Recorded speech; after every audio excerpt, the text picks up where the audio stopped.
हम लोग chapter cover कर रहे हैं alcohol, phenol and ether, right. और अब तक हम लोग नोमेनक्लेचर के बारे में, प्रिपरेशन के बारे में और फिजिकल प्रॉपर्टीज़ और एसिडिक नेचर को लेकर डिस्कशन कर चुके हैं। तो एक बार हम लोग क्विक रिपीट करेंगे पूरे टॉपिक को कि अब तक हम लोगों ने क्या क्या पढ़ा है। शुरू करते हैं प्रिपरेशन ऑफ एल्कोहल, राइट। और एल्कोहल का प्रिपरेशन हमने दो ही तरह के कंपाउंड से किया है, या तो हमने एल्कीन से प्रिपेयर किया या फिर कार्बोनाइल कंपाउंड से, एल्डिहाइड, कीटोन, कार्बोक्सिलिक एसिड और एस्टर्स से प्रिपेयर किया, राइट। अब आपके सामने बहुत सारी रिएक्शंस मैंने एल्कोहल और फिनोल की प्रिपरेशन को लेकर लिख दी। बहुत सारी, क्या ये सारी रिएक्शन वो हैं जो आपके सिलेबस में शामिल थी, कुछ एग्जाम्पल्स बढ़ा दिए हैं लेकिन टॉपिक वही हैं आपके। अब आपके पास दो ऑप्शन हैं। अगर आप इन रिएक्शंस को कर पा रहे हो तो वीडियो का साउंड म्यूट करिए और धीरे धीरे इन रिएक्शंस को कंप्लीट करिए। और अगर आप कंफर्टेबल नहीं हो, जहाँ भी दिक्कत है वहीं आप इसका साउंड जो है वो ऑन करिए और समझिए कि भाई किस तरह से प्रैक्टिस करना है। ज़्यादा समय नहीं लेंगे, 5 से 7 मिनट में सारी रिएक्शंस हमारी कंप्लीट हो जाएंगी, राइट। सो पहला जो रिएक्शन है आप सबको पता है भाई, एडिशन रिएक्शन है। H2O में एक H पॉजिटिव और एक OH नेगेटिव ऐड होना है। मार्केनिकोज रूल फॉलो होना होता है। अगर अनसिमेट्रिकल होता अभी कोई प्रॉब्लम नहीं है, एक जगह H जोड़िएगा, एक जगह OH जोड़िएगा, इथेनॉल बन जाएगा। नेक्स्ट क्वेश्चन, आप सबको पता है भाई, OH नेगेटिव डबल बॉन्ड के उस कार्बन के साथ जुड़ेगा जहां पर लेसर नंबर में हाइड्रोजन एटम है। सो बीच वाले कार्बन पर OH जाएगा और लास्ट वाले कार्बन पर H पॉजिटिव जाएगा। मार्केनिकोव रूल को फॉलो करेगा, प्रोडक्ट आपका प्रोपेन 2-ऑल होगा, राइट। और मैं प्रोडक्ट इसलिए नहीं बना रहा हूं कि आपको दोनों ऑप्शन मैंने दिया है, वही बंद कीजिए और अपने रिएक्शंस को कंप्लीट कीजिए। तीसरी रिएक्शन आप सबको पता है, hydroboration oxidation reaction, right. Follow anti Markovnikov rule, वही बात, हाइड्रेशन होना है, OH नेगेटिव और H पॉजिटिव, राइट। लेकिन इस बार OH नेगेटिव डबल बॉन्ड के उस कार्बन के साथ जुड़ेगा जिसके साथ ज़्यादा नंबर में हाइड्रोजन एटम है। सो प्रोपेन 1-ऑल is your major product, right. Fourth question, reduction of aldehyde primary alcohol मतलब ethanol. Next fifth question, reduction of aldehyde primary alcohol propanol. Next reduction of aldehyde, right. और अब आपको फिर पता है कि रिडक्शन एल्डिहाइड का फिर से क्या बनाएगा, प्राइमरी अल्कोहल बनाएगा, तो साइक्लोहेक्सेन और उसके ऊपर CH2OH, CHO ग्रुप किस में बदल जाएगा, CH2OH के अंदर बदल जाएगा, अल्कोहल के अंदर। सेवंथ क्वेश्चन, कीटोन का रिडक्शन है, सेकेंडरी अल्कोहल बनाएगा, प्रोपेन 2-ऑल। एट्थ क्वेश्चन, कीटोन का रिडक्शन है, सेकेंडरी अल्कोहल बनाएगा, ब्यूटेन 2-ऑल, राइट। नाइन्थ क्वेश्चन, कीटोन का रिडक्शन है, आप लोग ध्यान दीजिए कि साइक्लोहेक्सेन के ऊपर OH आ जाएगा, cyclohexanol, right. Ninth question cover हो गया है। उसके बाद 10th क्वेश्चन, कीटोन का रिडक्शन, और रिड्यूसिंग एजेंट वही लिखे हैं जो उनके रिडक्शन के लिए यूज होता है और वो आपको याद भी होगा। सो कीटोन का रिडक्शन आपको पता है सेकेंडरी अल्कोहल देगा। सो साइक्लोहेक्सेन, उसके ऊपर जो कार्बन है उसके ऊपर OH आ जाएगा। So you should write as cyclohexane और CH और CH3 और OH। सीधा सा मतलब है कि इस केस में भी आप लोगों को क्या मिलना है, सेकेंडरी अल्कोहल मिलना है। उसके बाद ग्रीगनर रिएजेंट, 3 बहुत सीधे सीधे पॉइंट पढ़े कि फॉर्मेल्डिहाइड ग्रीगनर रिएजेंट के साथ प्राइमरी अल्कोहल बनाता है, फॉर्मेल्डिहाइड को छोड़कर कोई भी एल्डिहाइड हो सेकेंडरी अल्कोहल बनाता है, राइट। और कीटोन जो है वो टर्सरी अल्कोहल बनाता है। तो सीधा सा मतलब है 11वां और 12वां रिएक्शन ग्रीगनर रिएजेंट के साथ अब प्राइमरी अल्कोहल बनेगा। अब प्राइमरी अल्कोहल कैसे बनेगा सबको पता है, बहुत अच्छे से हमने पढ़ लिया था कि ये CH3 ग्रुप का टारगेट ये कार्बोनाइल कार्बन है। So the product is CH3CH2OH। इस C6H5 का टारगेट ये कार्बोनाइल कार्बन है। सो C6H5CH2OH। और बहुत अच्छे से करा दिया है मैंने, ये रिवीजन क्लास चल रहा है, राइट। आपको कैसे कराया गया आप पिछली क्लास देखिए और बहुत अच्छे से आपको समझ में आएगा।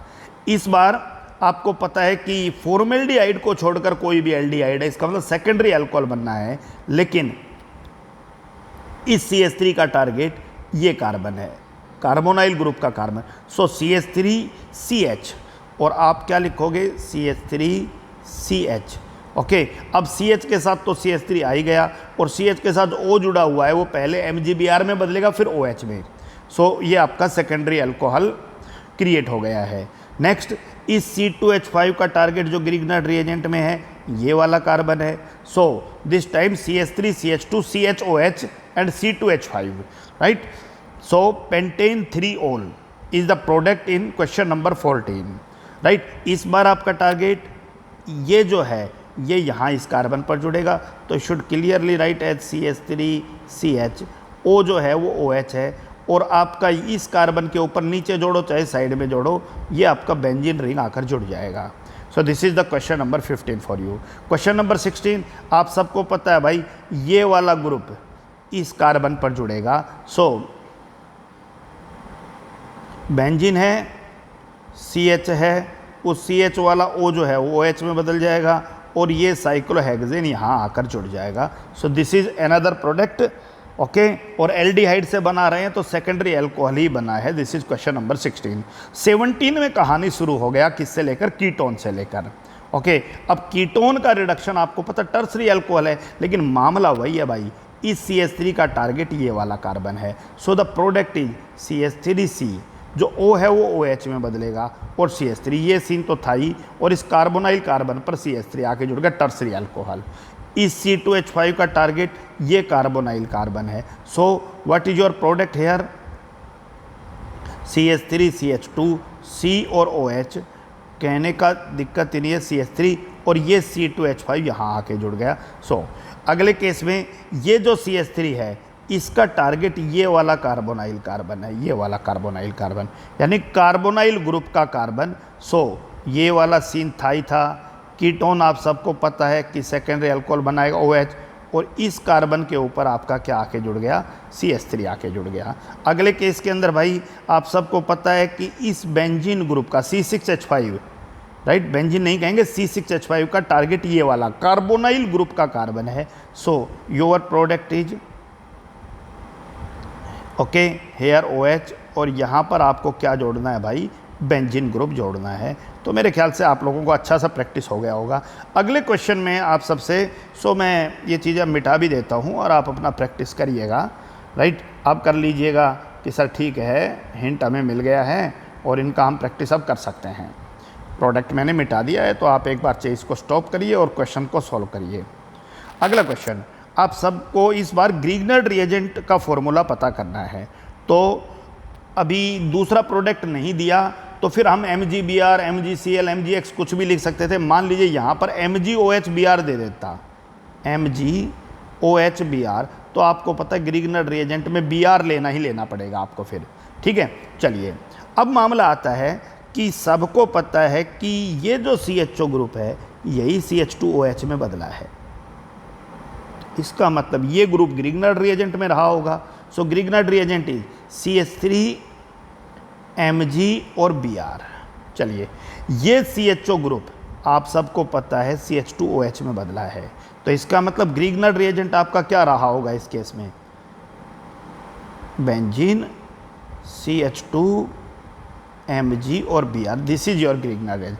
अगले केस में ये CH3CHO ग्रुप CH3CHOH में बदला है। सो ग्रिग्नार्ड रिएजेंट आपका this is part C6H5, Mg और Br रहा होगा। ये जो CH3CHO ग्रुप है ये CH3CHOH में बदलेगा। सो CH3CHOH यहाँ पर है, क्लियर हो गया। इसका मतलब ग्रिग्नार्ड रिएजेंट क्या रहा होगा,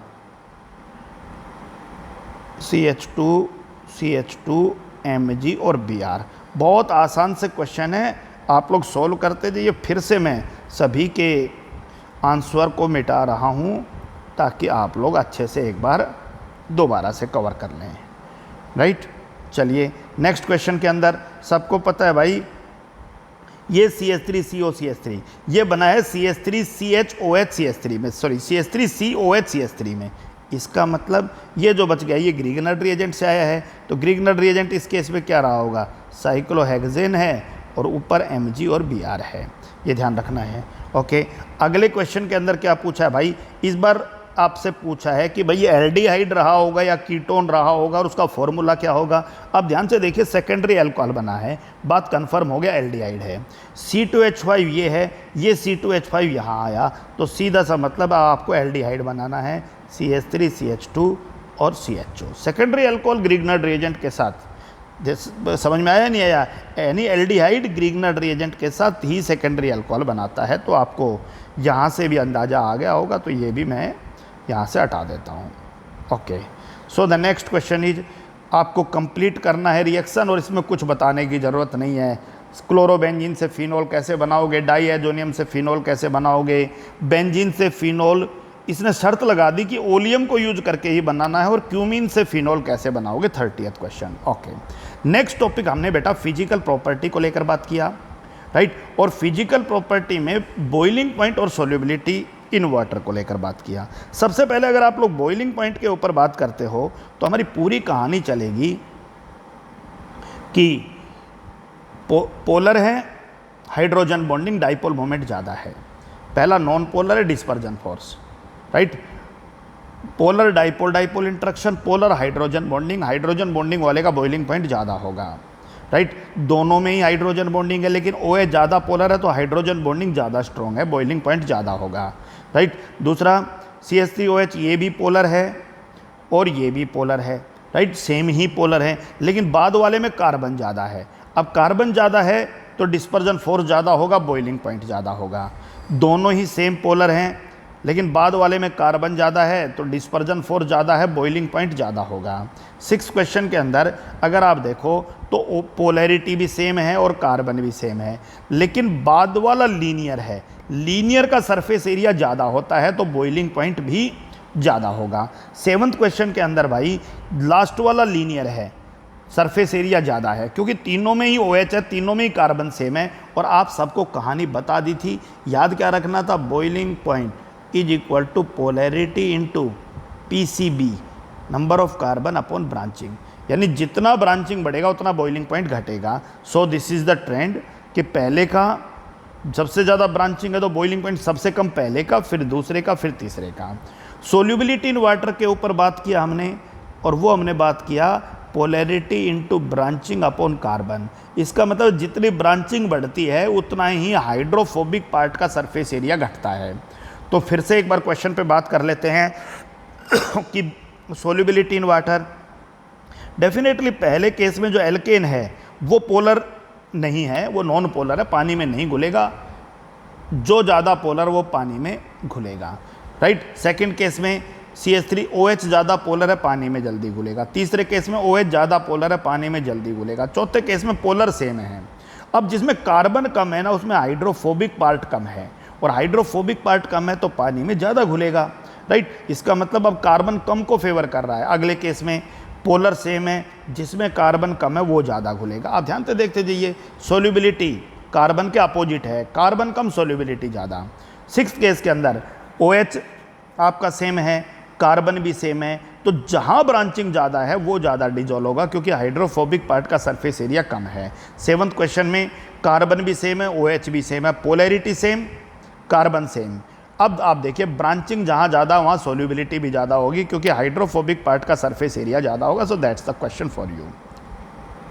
नेक्स्ट क्वेश्चन बच्चों आप लोगों के लिए हमने कवर किया था, that is compare the acidic strength, कि एसिडिक स्ट्रेंथ को कैसे कंपेयर करोगे। सबको पता है भाई कि electron density is equal to B/A। Oxygen की इलेक्ट्रॉन डेंसिटी जितनी ज़्यादा होगी उतना ही एसिडिक स्ट्रेंथ कम होगा। तो सबको पता है कि इथेनॉल में +I इफेक्ट इलेक्ट्रॉन डेंसिटी बढ़ा रहा है, मतलब लेस एसिडिक। तीनों ही केस में +I इफेक्ट है, लेकिन तीसरे केस में +I इफेक्ट मैक्सिमम है, इलेक्ट्रॉन डेंसिटी सबसे ज़्यादा बढ़ी है, राइट। OH बॉन्ड सबसे कम पोलर हुआ, और सबसे कम पोलर हुआ तो सीधा सा मतलब है सबसे लेस एसिडिक। इसका मतलब सेकंड केस में टर्सरी अल्कोहल सबसे कम एसिडिक है, और आपका प्राइमरी अल्कोहल सबसे ज़्यादा एसिडिक है, CH3CH2OH, राइट। तीसरे केस में सबको पता है कि फिनोल रेजोनेंस की वजह से इलेक्ट्रॉन डेंसिटी घटा रहा है, और CH3CH2OH +I की वजह से इलेक्ट्रॉन डेंसिटी बढ़ा रहा है। जहाँ इलेक्ट्रॉन डेंसिटी कम OH की, ऑक्सीजन की, वही ज़्यादा एसिडिक। चौथे केस में तीनों ही केस में रेजोनेंस होना है, लेकिन NO2 ग्रुप रेजोनेंस के साथ साथ -I इफेक्ट शो कर रहा विड्रॉल ग्रुप है, यानी सबसे ज़्यादा इलेक्ट्रॉन डेंसिटी आपकी नाइट्रोफिनॉल में घट रही है, तो सबसे ज़्यादा एसिडिक होगा, उससे कम फिनॉल और उससे कम आपका ऑर्थोक्रेसॉल, राइट, जिसको आप 4-मिथाइल फिनॉल भी कह रहे हो।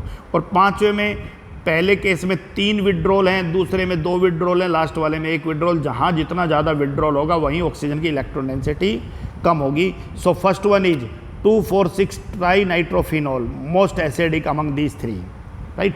और ये भी मामला है, आप लोग अच्छे से कर लीजिएगा। अगला क्वेश्चन है कि एक ही एग्जाम्पल को देके ये पूछा है कि कौन ज़्यादा एसिडिक है, किसका स्ट्रॉन्ग कॉन्जुगेट बेस है और कौन ज़्यादा स्टेबल है। तो आप लोग यहाँ पर हिंट ध्यान रख लीजिए, पहले भी मैंने बताया था, जो ज़्यादा एसिडिक होगा, ठीक है, उसका कॉन्जुगेट बेस जो है, उससे जो भी कॉन्जुगेट बेस बनेगा, यानी एल्कोक्साइड आयन कह लीजिए, वो कॉन्जुगेट बेस, पहली बात, अच्छे एसिड का कॉन्जुगेट बेस वीक होता है, कॉन्जुगेट बेस वीक होता है, लेकिन अच्छे एसिड का प्रोडक्ट जो है इंटरमीडिएट ज़्यादा स्टेबल होता है, ये आपको ध्यान रखना है, राइट।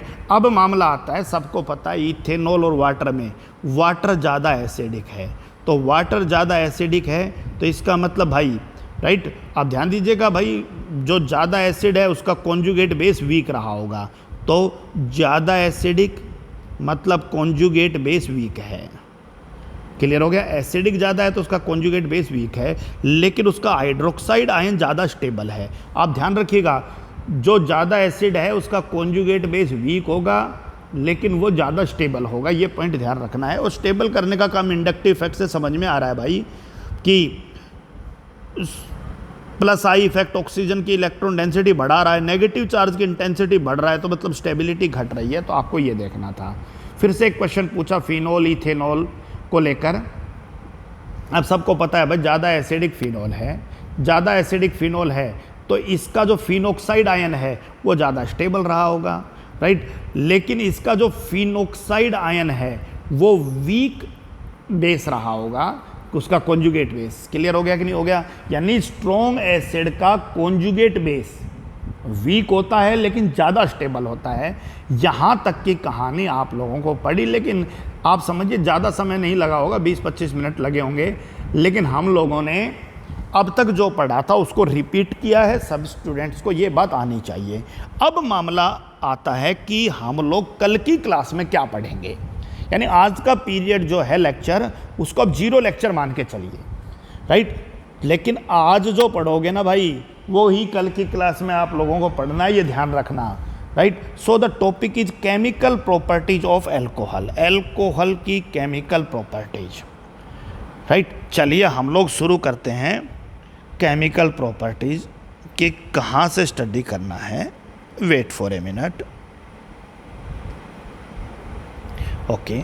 और मैं यहाँ लिख देता हूँ इथेनॉल, इथेनॉल को लेकर ही शुरू करता हूँ। कल आपको क्या क्या कहानी पता होना चाहिए, और आप लोग समझते जाइए कि किन किन चीज़ों का आपको पता हो। इथेनॉल एसिड होने के नाते मेटल के साथ रिएक्शन करके सॉल्ट और हाइड्रोजन बनाता है। इथेनॉल एसिड होने के नाते बेस के साथ रिएक्शन करके सॉल्ट और वाटर बनाता है। आप समझते जाइए। क्लियर हो गया? इथेनॉल इतना स्ट्रॉन्ग एसिड भी नहीं है कि वो कार्बोनेट में से CO2 बाहर निकाल दे, तो ये सबसे इंपॉर्टेंट था, लास्ट क्लास में बात की, नॉट इवॉल्व CO2। इथेनॉल इतना स्ट्रॉन्ग एसिडिक नहीं है कि बाइकार्बोनेट में से भी CO2 गैस बाहर निकाल दे, not evolve CO2। Evenly ethanol is not able to change the color of litmus paper where acids turn blue litmus into red, so but ethanol is not capable to turn blue litmus into red, right। चलिए, लेकिन हम chemical property पे थोड़ा discuss कर रहे हैं, okay. आप लोगों को ये 4 चीज़ समझ में आया, राइट। उसके बाद हम लोग और पॉइंट जिनके बारे में बात करेंगे और जो हम पढ़ के आए हैं, PCl3, आप सबको पता है सर CH3CH2Cl और H3PO3 बनेगा, राइट। PCl5 CH3CH2Cl बनेगा, HCl बनेगा और POCl3 बनेगा। याद कीजिए, ये सब पढ़ा हुआ है तो आप कहोगे ये तो काफ़ी आसान काम हो गया। SOCl2 ओके, CH3CH2Cl HCl और SO2 बनना है। ओके, रेड फॉस्फोरस और Br2, वही रिएक्शन जो PCl3 में हुई थी वही PbR3 में होगी। रेड फॉस्फोरस I2, वही आपका जो PCl3 में हुआ था वही रिएक्शन होगा। क्लियर हो गया कि नहीं हो गया? बस एल्काइल हैलाइड चेंज होगा। PCl3 में CH3CH2Cl बना था, रेड फॉस्फोरस Br2 में CH3CH2Br बनेगा, रेड फॉस्फोरस I2 में CH3CH2I बनेगा। Okay, NaBr plus H2SO4, NaBr plus H2SO4 सब पढ़ के आए हो, CH3CH2Br, राइट। और उसके बाद HBr और NaHSO4 आपका प्रोडक्ट होगा। Sorry, very sorry for this product, again बता रहा हूँ मैं, CH3CH2 के साथ Br आ जाएगा, राइट, और OH के साथ H जाएगा, H2O, राइट, और NaHSO4। तो ये पॉइंट भी आपको अच्छे से ध्यान रखना है और पहले भी आप लोग पढ़ के आए थे। ओके, उसके बाद आप लोगों ने और कौन कौन सी कहानी पढ़ी है, ध्यान से समझिए कि अल्कोहल जो है अगर उसकी रिएक्शन हम लोग कार्बोक्सिलिक एसिड के साथ कर देते हैं, मान लीजिए किसी भी कार्बोक्सिलिक एसिड के साथ कर दिया, तो आप सबको पता है अल्कोहल और कार्बोक्सिलिक एसिड की, मिनरल एसिड की प्रेजेंस में होता है एस्टर बनाएगा भाई। याद करो, 10th क्लास में भी पढ़ा है और अब बहुत डिटेल में इस चैप्टर में और अगले में पढ़ेंगे। एस्टर बनाएगा, एस्टर में क्या होगा, यहाँ से H बाहर निकलेगा और यहाँ से OH बाहर निकलेगा। सो क्या बन जाएगा, CH3COO CH2 और CH3 एस्टर, और प्लस में आपका H2O। क्लियर हो गया? तो एल्कोहल कार्बोक्सिलिक एसिड के साथ रिएक्शन करके एस्टर बनाएगा, एल्कोहल एसिड क्लोराइड के साथ रिएक्शन करके भी एस्टर बनाएगा, राइट। वहाँ से क्या बाहर निकलेगा, H, और यहाँ से Cl बाहर निकलेगा। फिर से क्या हो जाएगा, CH3COO और CH2 और CH3 प्लस में HCl, ठीक है। एल्कोहल इथेनोइक अनहाइड्राइड के साथ रिएक्शन करके भी एस्टर बनाएगा। वही बात है, यहाँ का CH3CO और वहाँ का CH3CH2O क्या बन जाएगा, एक CH3CO मैंने ले लिया और उसके साथ इस अनहाइड्राइड का O, क्लियर हो गया कि नहीं हो गया? O, ध्यान दीजिए, हमने क्या लिया, अनहाइड्राइड का CH3CO ले लिया और एल्कोहल का O, CH2 और CH3, बच क्या गया भाई, अनहाइड्राइड का तो बच गया CH3COO और एल्कोहल से आ गया H, ठीक है। कल की क्लास में ये भी पढ़ेंगे, तो दिमाग में बिठा लो कि ethanol, ethanoic acid, ethanoyl chloride और इथेनोइक अनहाइड्राइड, केवल इथेनॉल नहीं, कोई भी कार्बोक्सिलिक एसिड, किसी भी एसिड क्लोराइड और किसी भी एसिड अनहाइड्राइड के साथ रिएक्शन करके एस्टर बनाता है। बहुत सारी रिएक्शंस आप लोग इस चीज़ को लेकर भी पढ़ोगे, राइट। इथेनॉल जो है, राइट, एल्कोहल, वो ZnCl2HCl ल्यूकास रिएजेंट के साथ कैसे रिएक्ट करता है आपको पता है भाई, नॉर्मल टेम्परेचर पर नहीं करेगा, हीट करने पर रिएक्शन करेगा। प्राइमरी, सेकेंडरी और टर्सरी अल्कोहल के केस के बारे में अभी मैं अलग से बात करूंगा, राइट। ओके, आप लोग ध्यान दीजिएगा, CrO3 ऑक्सीडेशन, एल्कोहल का ऑक्सीडेशन एल्डिहाइड देगा। PCC एल्कोहल का ऑक्सीडेशन एल्डिहाइड देगा, राइट। ध्यान दीजिएगा, कॉपर 573 केल्विन एल्कोहल का ऑक्सीडेशन, यानी ये जो दोनों रिएक्शन है ये ऑक्सीडेशन है और ये कॉपर 573 केल्विन है, ये आपकी डीहाइड्रोजिनेशन रिएक्शन है। बड़ा अच्छा क्वेश्चन है, डीहाइड्रोजिनेशन हो जाएगा और डीहाइड्रोजिनेशन भी एक तरह का ऑक्सीडेशन ही होता है, राइट। लेकिन इसमें भी एक स्पेशल केस है, उस पर अलग से बात करूँगा। और अगर आप एसिड के साथ हीट कर रहे हो तो फिर डिहाइड्रेशन होगा। क्या होगा, डिहाइड्रेशन होगा। ये पॉइंट मैं एक बार आप लोगों को दोबारा समझा देता हूँ कि आखिर हमें पढ़ना क्या क्या है और किन किन चीज़ों के बारे में बात करनी है। ध्यान से समझ लीजिए, 2-3 बार तो मैं यहीं रिपीट करके भेजूँगा आप सबको। CH3CH2OH प्रोडक्ट भी एक बार बना लेंगे, कल इन चीज़ों के बारे में पढ़ेंगे तो बहुत स्मूथ है, राइट। मेटल के साथ रिएक्शन करके सॉल्ट और हाइड्रोजन, बेस के साथ रिएक्शन करके सॉल्ट और वाटर, कार्बोनेट और बाइकार्बोनेट में से CO2 गैस बाहर नहीं निकालेंगे। PCl3 के साथ रिएक्शन करके एसिड क्लोराइड बनाएगा, सॉरी CH3CH2Cl एल्काइल हैलाइड बनाएगा और H3PO3। रेड फॉस्फोरस Br2 यही रिएक्शन होगी, बस CH3CH2Br और H3PO3। Red phosphorus I2 CH3CH2I और H3PO3 PCl5 के साथ रिएक्शन करके CH3CH2Cl HCl और POCl3। आपने अगर पहले की चीज़ें पढ़ी हैं जो मैंने रिवीजन के लिए दे भी रखी थी आपको बार बार, तो आप कहोगे जी बहुत आसान काम है। SOCl2 के साथ CH3CH2Cl HCl और SO2, okay. NaBr plus H2SO4 CH3CH2Br H2O और NaHSO4, राइट। सो ZnCl2 plus HCl Lucas reagent heat करने पर रिएक्शन करेगा CH3CH2Cl और H2O, राइट। उसके बाद आपको रिएक्शन, अब मैं एक पोर्शन और बना लेता हूँ क्योंकि ये रिएक्शन हम लोग पिछले सेक्शन में थोड़ा पढ़ के आए थे, राइट। अब हमें अगला सेक्शन क्या बनाना है, उससे पहले एक बात समझिए ध्यान से कि अगर हम कोई भी अल्कोहल लेकर चल रहे हैं और वो अल्कोहल हमारा प्राइमरी अल्कोहल है CH3CH2OH, so definitely it is primary alcohol.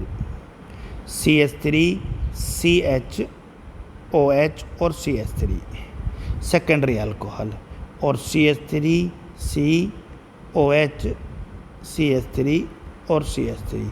दिमाग में फिट बिठाइए, बहुत अच्छा खेल है, ठीक है। कि आप लोगों को क्या करना है, करना यह है भाई कि अगर आप ऑक्सीडेशन कर रहे हो PCC और CrO3 तो आप सबको पता है ऑक्सीडेशन होगा, ठीक है भाई। और ऑक्सीडेशन PCC और CrO3 क्या करेंगे, प्राइमरी अल्कोहल के ऑक्सीडेशन से एल्डिहाइड बनेगा, सेकेंडरी अल्कोहल के ऑक्सीडेशन से कीटोन बनेगा, जबकि टर्सरी अल्कोहल का ऑक्सीडेशन नहीं होगा। इन कंडीशंस में इस तरह से नहीं होगा। क्लियर हो गया? तो आपको ध्यान रखना है, राइट। पहला और दूसरा पॉइंट आपको पता था। अगर आप इसकी रिएक्शन कॉपर 573 केल्विन के ऊपर करते हो तो कॉपर 573 केल्विन डीहाइड्रोजिनेशन के लिए फेमस है, डीहाइड्रोजिनेशन। और डीहाइड्रोजिनेशन हो जाएगा तो डीहाइड्रोजिनेशन होते ही एल्डिहाइड बन जाएगा, क्योंकि आप सबको पता है भाई कि डीहाइड्रोजिनेशन एक तरह का ऑक्सीडेशन ही होता है। सेकेंडरी अल्कोहल का डीहाइड्रोजिनेशन कीटोन बनाएगा, डीहाइड्रोजिनेशन हो जाएगा और कीटोन। लेकिन टर्सरी अल्कोहल में डीहाइड्रोजिनेशन नहीं होगा बेटा, डीहाइड्रेशन होगा। एक कार्बन से OH और पड़ोसी कार्बन से H बाहर निकलेगा, तो आपको क्या ध्यान रखना है, एल्कीन मेजर प्रोडक्ट होगा। बड़ा कंफ्यूज कर देती है छोटी छोटी चीज़ें।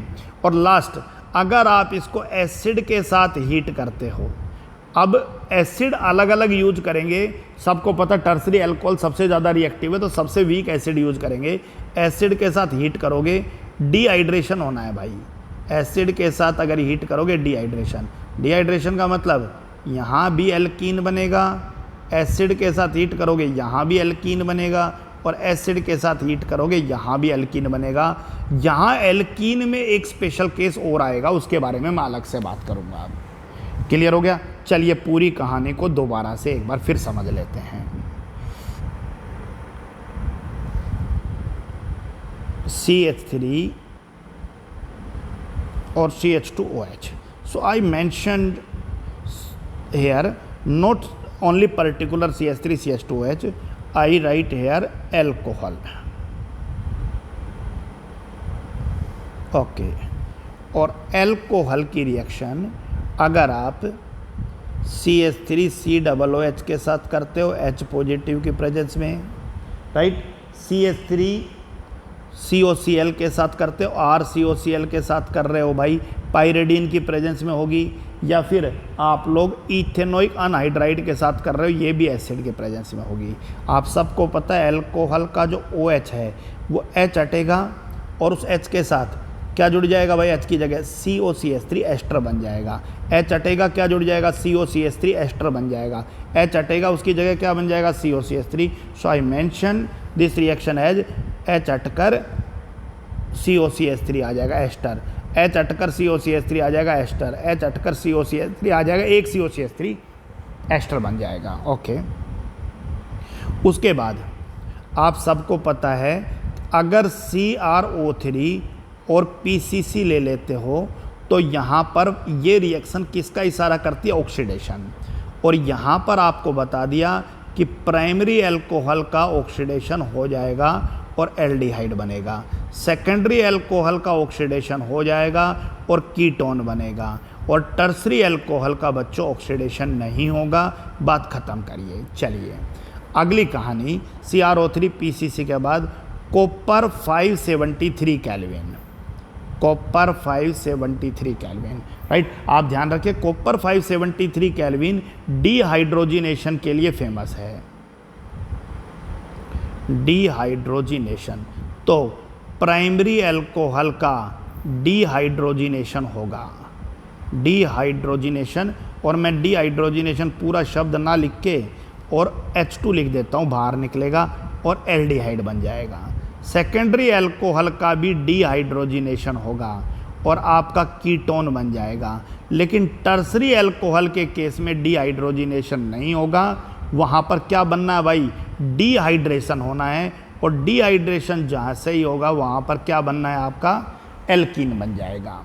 क्लियर हो गया? नेक्स्ट पॉइंट देखिए भाई, अगर आप इसको एसिड के साथ हीट करते हो, एसिड के साथ हीट जो है वो आपका डिहाइड्रेशन की तरफ इशारा करता है। डिहाइड्रेशन का मतलब removal of water, right. Primary alcohol का डिहाइड्रेशन एल्कीन बनाएगा, सेकेंडरी अल्कोहल का डिहाइड्रेशन एल्कीन बनाएगा, टर्सरी अल्कोहल का डिहाइड्रेशन एल्कीन बनाएगा। तो सब स्टूडेंट एक बात ध्यान रख सकते हो कि टर्सरी अल्कोहल का ऑक्सीडेशन तो होना नहीं है। कॉपर 573 में भी क्या होगा? डिहाइड्रेशन ही होगा, और एसिड के साथ हीट करोगे तो भी डिहाइड्रेशन ही होगा। क्लियर हो गया? लेकिन दूसरी तरफ आपको ये ध्यान रखना कि ऑक्सीडेशन प्राइमरी और सेकेंडरी अल्कोहल के केस में, राइट, प्राइमरी अल्कोहल हो, CrO3 हो, ऑक्सीडेशन होगा, ठीक। कॉपर 573 हो, डिहाइड्रोजिनेशन होगा, यानी वही एल्डिहाइड बनना है। क्लियर हो गया? और एसिड के केस में डिहाइड्रेशन होना है, एल्कीन होना। तो ये पॉइंट आपको बेटा 2-3 बार अपनी कॉपी में नोट करने हैं। मैं फिर से एक बार इस पूरी कहानी को रिपीट कर देता हूँ। जीरो लेक्चर का यही फ़ायदा है कि कल आपको जब मैं ये चीज़ें पढ़ाऊँगा तो आप कहोगे sir we are very comfortable about reaction. Product ही तो बनाने हैं, प्रोडक्ट बना लेंगे कल, लेकिन प्रोडक्ट से पहले बच्चों जीरो लेक्चर ज़रूर अटेंड करना है। NaOH, ये NaHCO3 रिएक्शन होनी नहीं है, लेकिन मैं बार बार लिख देता हूँ क्योंकि केमिकल टेस्ट के लिए बड़ा ज़रूरी है, फिर स्टूडेंट को कन्फ्यूजन ना हो।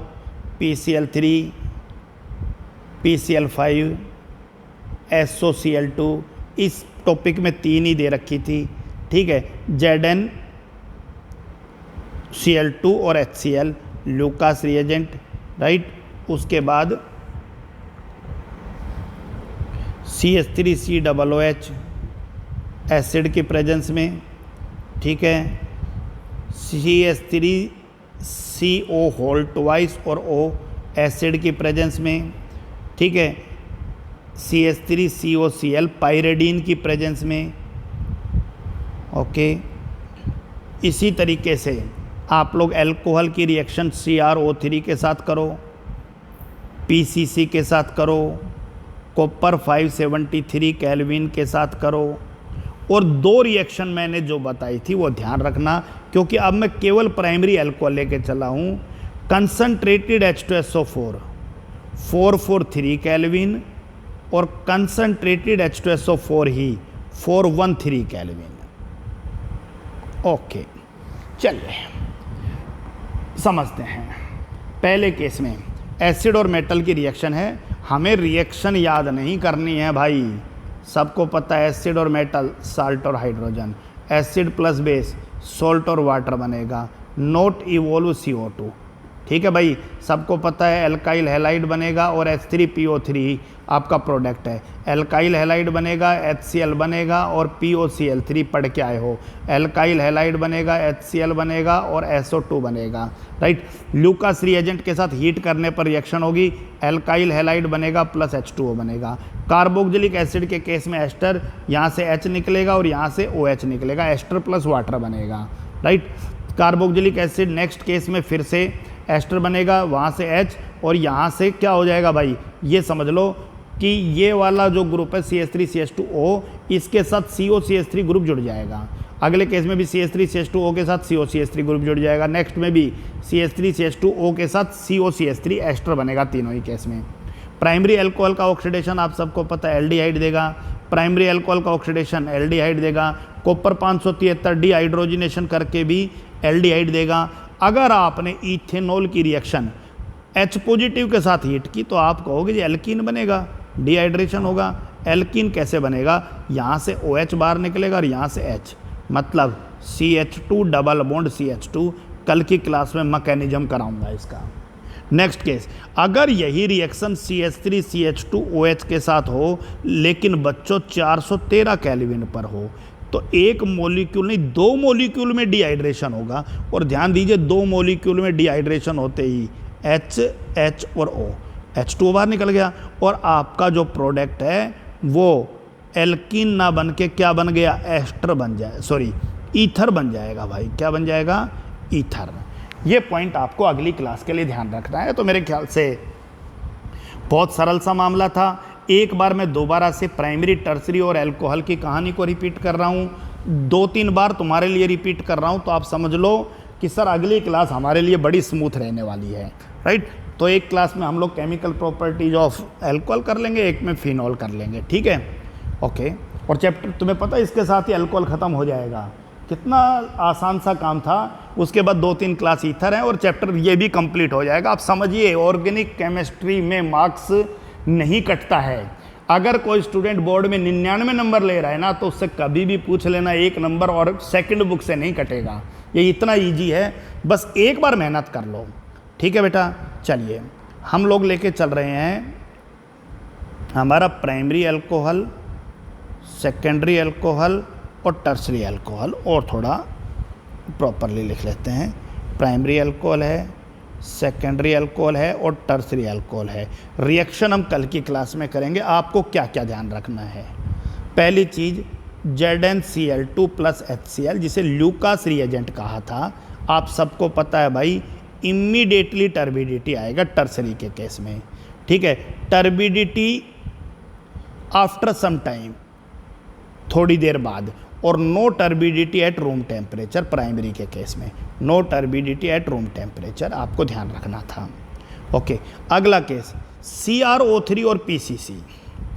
अब ध्यान दीजिए भाई कि CrO3 और PCC का केस है, वहाँ पर होना क्या है बच्चों? वहाँ पर होना है ऑक्सीडेशन।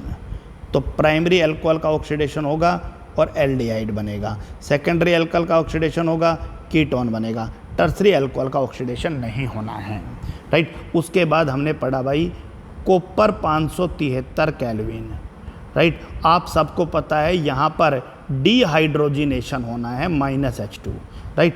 प्राइमरी अल्कोहल का डिहाइड्रोजिनेशन होगा, आप सबको पता होना चाहिए, क्या बनेगा? एल्डिहाइड। सेकेंडरी अल्कोहल का डिहाइड्रोजिनेशन होगा, क्या बनेगा? कीटोन। टर्सरी अल्कोहल का डिहाइड्रोजिनेशन नहीं होगा, ध्यान रखना, डिहाइड्रेशन होगा। और डिहाइड्रेशन होगा तो फिर डिहाइड्रेशन होते ही क्या बनना है? एल्कीन बनना है, ठीक है। कल की क्लास में ये बात भी कर लेंगे। और नेक्स्ट पॉइंट आपका दैट इज एसिड के साथ हीट। एसिड के साथ हीट करने पर आप सबको पता है डिहाइड्रेशन होना है, राइट। प्राइमरी अल्कोहल के केस में अगर आप मान लीजिए इथेनॉल सबसे ज़्यादा लेके चले हो, 443 केल्विन पर एल्कीन बनेगा और 413 केल्विन पर ईथर बनेगा। लेकिन बच्चों दोनों ही केस में हुआ है डिहाइड्रेशन ही। डिहाइड्रेशन होगा एल्कीन बनेगा, डिहाइड्रेशन होगा एल्कीन बनेगा। बाकियों में ईथर क्यों नहीं बना, ये क्वेश्चन भी ईथर में मैं आपको कराऊंगा। तो मेरे ख्याल से यहाँ तक का पॉइंट आप लोगों के लिए क्लियर है। तो केमिकल प्रॉपर्टीज में आप लोग क्या पढ़ने वाले हो, इस पॉइंट को क्लियर कर लीजिए। 2-3 अलग अलग क्लास बना लीजिए, एक जगह लिखने की बजाय। पहले अल्कोहल की रिएक्शन मेटल बेस और मेटल कार्बोनेट के साथ और बाई कार्बोनेट के साथ, NaHCO3 और Na2CO3। दूसरे केस में अल्कोहल की रिएक्शन PCl3, PCl5, SOCl2 और ZnCl2HCl, ZnCl2 प्लस HCl। तीसरे ग्रुप के अंदर एल्कोहल की रिएक्शन आपकी एस्टर की रिएक्शन है, CH3COOH H positive, right, CH3CO whole twice O और H पॉजिटिव, और the next one is CH3COCl pyridine की प्रेजेंस में। तीनों ही रिएक्शन एस्टर है, जहाँ भी H और OH है वहाँ एस्टर ही होगा। एक क्वेश्चन बड़ा अच्छा पूछा जाता है कई बार और स्टूडेंट बड़ा कंफ्यूज भी हो जाता है। CBSE का फेवरेट क्वेश्चन, NCERT का क्वेश्चन है COOH और CH3COO होल ट्वाइस O। सबको पता है एस्टर वाली रिएक्शन है जो केवल और केवल एल्कोहल और कार्बोक्सिलिक ग्रुप में होनी है, यहाँ से H और यहाँ से OH, यानी ये इस ग्रुप और इस ग्रुप की रिएक्शन नहीं है। तो कई बार स्टूडेंट गड़बड़ कर देता है, ऊपर COOH लिखा वहाँ से H निकाल देगा। नहीं, आप लोग ध्यान रखना कि OH और कहीं भी कार्बोनाइल ग्रुप सामने हो तो एस्टर का प्रिपरेशन आप लोगों को करना है। और उसके बाद अगली जो स्टोरी है वो आप सबको बताई दी। उसके लिए आप लोगों को प्राइमरी अल्कोहल, सेकेंडरी अल्कोहल और टर्सरी अल्कोहल के लिए अलग अलग कहानी याद रखनी है। पहला, ल्यूकास रिएजेंट प्राइमरी अल्कोहल के साथ रूम टेम्परेचर पर टर्बिडिटी नहीं देता है, ये 5 मिनट के करीब देगा थोड़ा समय बाद, और ये इमीडिएटली देता है, आपको पता होना चाहिए, राइट। उसके बाद हमने CrO3 और PCC को लेकर ऑक्सीडेशन किया। यहाँ ऑक्सीडेशन एल्डिहाइड, यहाँ ऑक्सीडेशन कीटोन, यहाँ ऑक्सीडेशन नहीं होता है। तीसरा पॉइंट हमने भाई कॉपर 573 पर डीहाइड्रोजिनेशन किया, इसका डीहाइड्रोजिनेशन होगा एल्डिहाइड बनेगा, इसका डीहाइड्रोजिनेशन होगा कीटोन बनेगा, इसका डीहाइड्रोजिनेशन नहीं होगा, इसका डीहाइड्रेशन होगा और एल्कीन बनेगा। और उसके बाद हमने लास्ट पॉइंट में एसिड के साथ हीट किया। आप सबको बताया था भाई कि इथेनॉल अगर आप लोगे 443 केल्विन पर एल्कीन बनेगा और 413 केल्विन पर ईथर बनेगा। ये हमें एल्कोहल का रिएक्शन जब करेंगे, बाकी सब केस में डिहाइड्रेशन होकर एल्कीन ही बनना है, एल्कीन ही बनना, ध्यान रखना एसिड के साथ डिहाइड्रेशन ही होना है। तो नेक्स्ट क्लास में हम लोग इन टॉपिक्स को कवर करने वाले हैं। That's all for today. अच्छे से इस क्लास को पढ़ लीजिएगा एज ए 0 लेक्चर मान के। और देखिए फिनोल के केस को भी ले लो 0 लेक्चर, अगर आप पढ़ ही रहे हो तो कल की क्लास में एक बार दोबारा बता दूंगा, आप कहोगे सर ये ज़्यादा मुश्किल काम नहीं था। This is phenol. चलिए, Na के साथ सॉल्टर हाइड्रोजन, NaOH के साथ सॉल्टर वाटर, राइट। कार्बोनेट और बाइकार्बोनेट में से CO2 गैस बाहर नहीं निकालेगा। PCl3 PCl5 SOCl2 नहीं होगा क्योंकि पार्शियल डबल बॉन्ड करेक्टर है, तो PCl3 PCl5 SOCl2 के साथ होना ही नहीं है, तो बात खत्म करिए, राइट। ऑक्सीडेशन रिएक्शन नहीं पढ़ना है आपको, इसका डिहाइड्रेशन नहीं पढ़ना है, इसका मतलब इसकी कुछ अलग रिएक्शंस आपको पढ़नी है। और वो अलग रिएक्शन है कि आप लोग इसकी रिएक्शन HNO3 के साथ कीजिए। सबको पता है भाई ये तो इलेक्ट्रोफिलिक सब्स्टिट्यूशन, तो HNO3 डाइल्यूट के साथ अलग प्रोडक्ट बनेगा, कंसनट्रेटेड के साथ अलग बनेगा, राइट। इसी तरह से Br2 वाटर के साथ अलग बनेगा, जुड़ना तो Br ही है, और CH2 की प्रेजेंस में अलग बनेगा। तो इनको मैं आपको कल की क्लास में बता दूंगा। हाँ, एस्टर देखो CH3COOH एस्टर बन जाएगा, यहाँ से H और यहाँ से OH हटाओ और उसकी जगह जाके COCH3 जोड़ दो, वही अनहाइड्राइड के साथ रिएक्शन करो, वही H हट के COCH3 जुड़ेगा, वही एसिड क्लोराइड के साथ रिएक्शन करो, H हट के COCH3, और 2-3 रिएक्शन हो रहे हैं। तो कल की क्लास में हम लोग एल्कोहल की केमिकल प्रॉपर्टीज़ के बारे में बात करेंगे, उससे अगली क्लास में फिनॉल को लेकर। That's all for today.